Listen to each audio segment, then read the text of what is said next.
And that whilst your purpose that you've signed up to, and we share together, is to be your best in all you do. And greatness can only be measured by the difference between before you showed up and after you showed up. If I look at the number of people whose lives have been transformed by your voice, that's how we measure your greatness.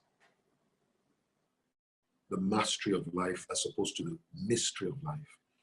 And I remember that I found this picture that I hope that might be very useful to you. Okay, I hope that some of you guys can see this. Okay.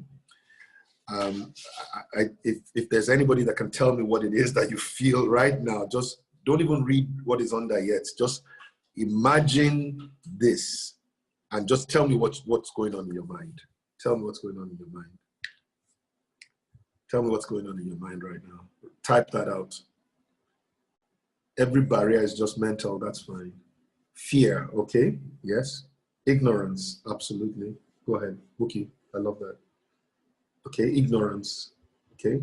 Interesting. Mindset, Living in mystery, wow. Bondage, mental limitation, self-limitation, okay. Environment, I like that. I'd almost want to dig into that, but mind over matter, lack of knowledge. All right, can I just put it this way? If this horse were to sneeze, what do you think will happen to the chair? What will happen to the chair? If the horse were to just sneeze.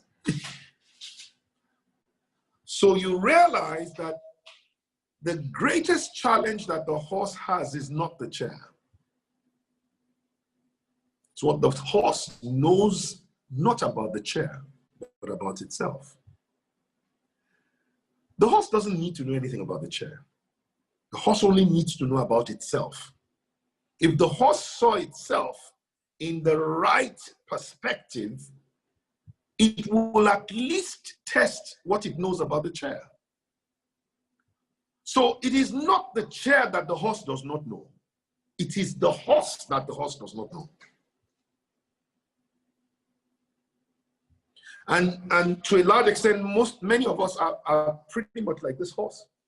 It's just we don't even know who we are. We have no clue what we can do. We have no clue the amazing power that is seated inside us. We have no clue. So we are looking at the world through the distorted lens of our own misidentity. I'm going to say that again. We are looking at the world through our own distorted lenses of misidentity. So we are looking at the world from our own misinformed sense of identity. And everything looks bigger than us. Everything seems like a bigger challenge than it is. Everything seems like, a bigger mountain than it is. I mean, I've always wondered, how does a mountain pick up itself and jump into the sea? Where is mountain? Where is sea? How do you speak to a tree? And when the tree dries up, Jesus doesn't talk about the tree, he talks about himself. He says, if only you knew who you are. Why are you tripping on speaking to a tree? Why are you tripping on speaking to the sea? Why are you tripping to the clouds? Do you know who you are? It's not about do you know who the cloud is. The cloud is, it's not your knowledge of other things that are germane to your mastery of life. It's your knowledge of you.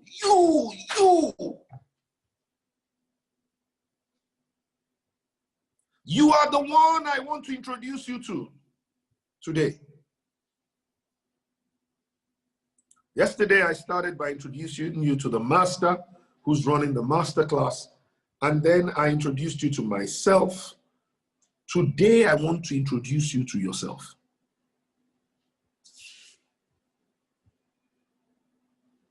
Because like this horse, many of us have a distorted sense of who we are. The second thing I wanted to show you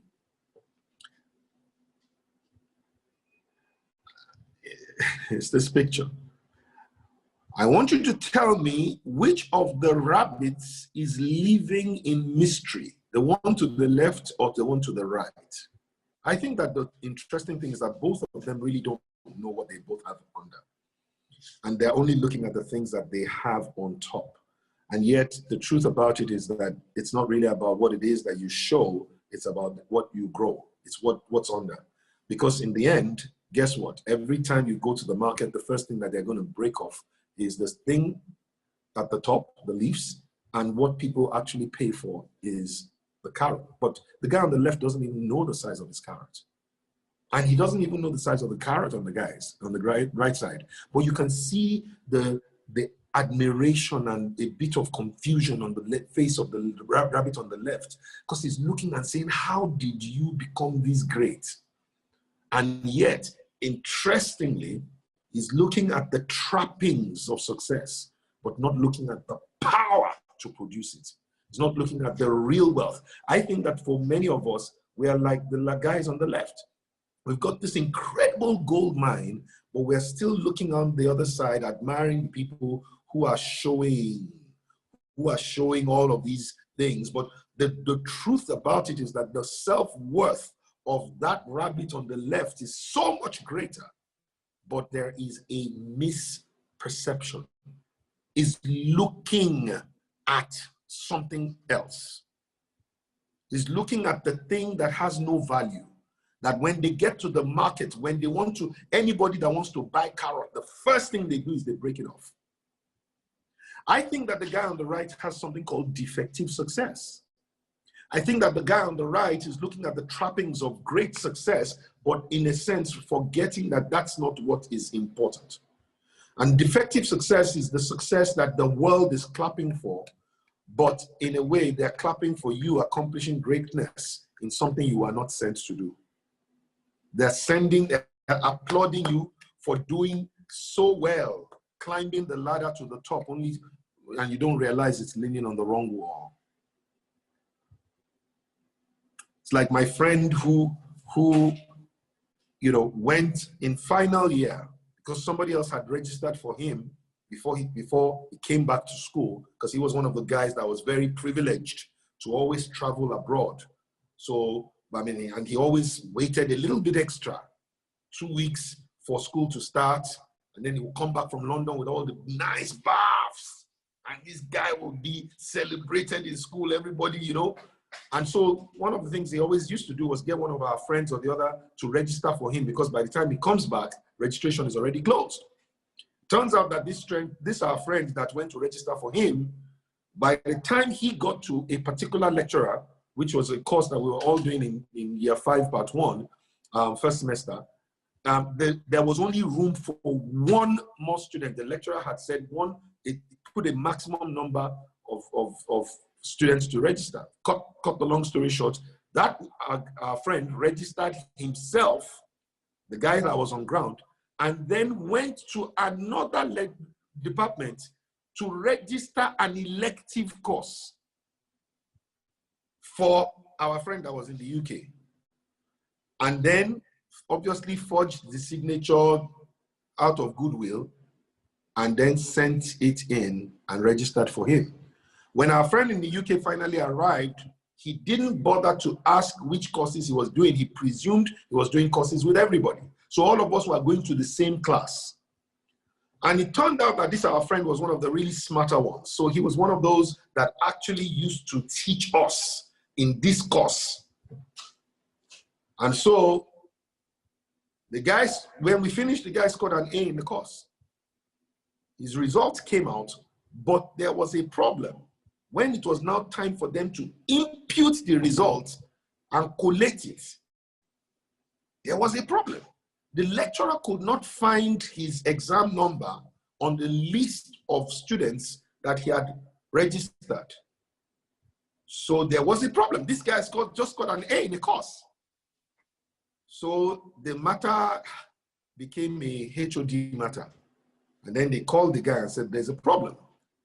You didn't register for this course. He said, I did. Ah, when did you do it? Said, sir, I did, sir. You did? So, okay, no problem. Let's go and look for his registration card. By the time they brought out his registration card, they realized he didn't register for it. And there was another course that he had registered for. So the question was, how did you not know that you did not register for the course? So story. So now my other friend that registered for him was in trouble, because now the school was saying you forged his signature, you registered for somebody, and of course everybody prostrating, everybody begging. The dean says, okay, no problem. At least one of you must stay back. Of course, it's the guy who was our Londoner that decided to quickly say, okay, sir, it's my fault. I'll stay back. Now, the incredible stuff was, when you see that that guy scored an A, would you not say that he had succeeded? A guy who scores an A in a course, has he succeeded or not? But he had an extra year. Why? Because he scored an A in a course he did not register for. And he did not sit for the exam of the course that he had been pre-registered for. And pretty much, I guess that this is what it means when you say defective success. When he says, so it is, my word shall not come back to me void. You can't change it. You shall accomplish success. Now understand, if you go to anything else other than what I sent you to, I can't change my marking scheme to fit your answer. So the nights, every hour that he was in class. So my question is, when it all comes down to it and the results are being collated, are you sitting for the exam that you are registered for before the foundation of time? Is this what you were meant to be doing? Because in the end, that's really what matters.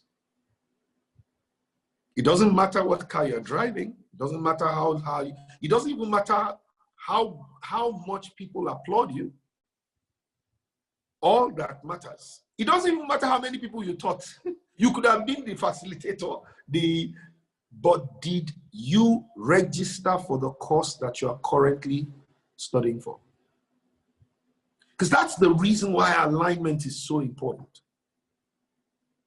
Like I said yesterday, you were designed on purpose, you were equipped for purpose, and you were resourced for purpose.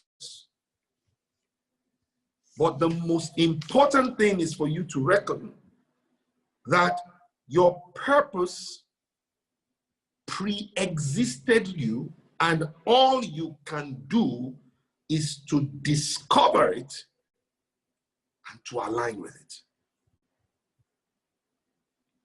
And only when you discover it and align with it can you begin to find the full expression of yourself. But it starts with you even knowing who you are. So my question is, what's stopping us? And without a doubt, what's stopping us is very interesting, because when you look at the human DNA, and I need everybody to please pay attention to this. When you look at the human DNA, scientists say that the human DNA is by far the code that your purpose was written in. That inside your genetic makeup is everything that was to be written about you. Okay? Everything. Everything. So to a large extent, you know, whether you would be tall, short, whether you would, you know, even your proclivities to infection, diseases, and all of those things were all written in the DNA. Genetic scientists have said that if they were to translate your DNA code into alphanumeric letters, A, B, C, D, E, F, G, H, all the way to Z, and they were to use a font type, Arial, font type 12, and double spacing in between, it will take, listen to this, stacks of A4 sheet from here to the moon 11 times to write what is in your DNA code. If they wrote it at font size 12 and had double spacing in between, what is inside your DNA?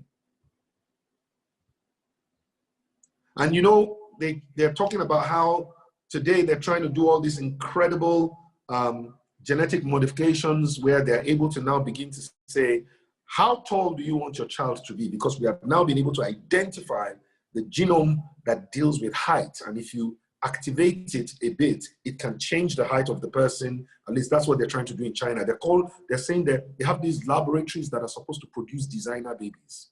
Who knows whether that was where we got COVID from. But the point that we're making here is this. Inside your DNA is literally everything that is supposed to be in the physical.